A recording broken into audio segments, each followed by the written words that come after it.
quick video of where everything connects. Right now I've got this one to the vacuum advance. These two will not need to come loose. This one goes back to the emissions.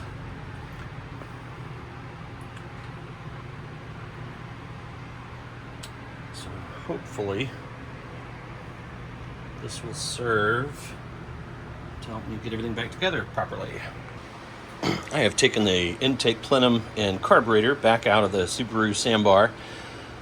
During my startup and test process, I noticed I have a leak, a coolant leak, near the carburetor. I think that the intake plenum and perhaps the carburetor do get a taste of the coolant in this design, and I'm betting I have nicked a gasket where the carburetor connects to the plenum, and that's why I'm getting a leak. So we're going to tear into it and find out. So intake plenum, and I believe these are coolant passages, which would also make that a coolant passage, and that gasket is sketch. Maybe that's where the leak is coming from. We're going to find out. So there's our throttle blade open, closed, and it seemed to me like the leak was coming right around here, which would correspond with that coolant passage. All right, I don't actually see any damage on the gasket that covers both the single butterfly intake port of the carburetor and this lower coolant passage. It looks like it's kind of a dead end right here and just makes this plate warm, I suppose, to keep ice from forming around the butterfly when the throttle's closed.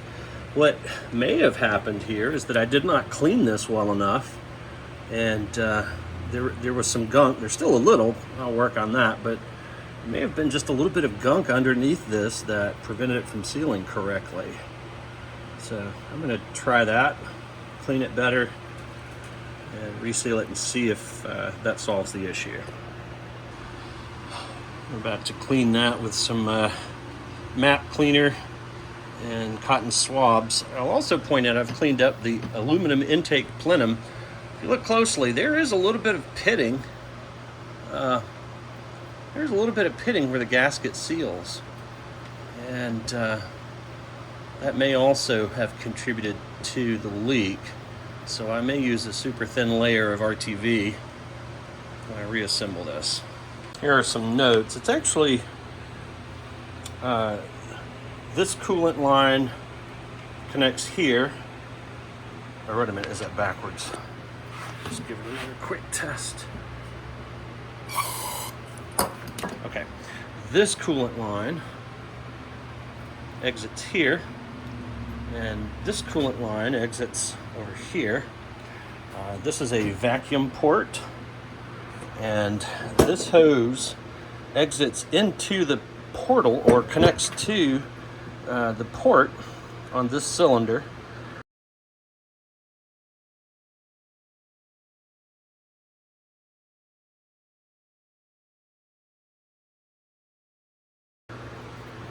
And of course, that's the hardline EGR feed from the exhaust, and this is the vacuum that articulates the diaphragm to open and close the EGR valve.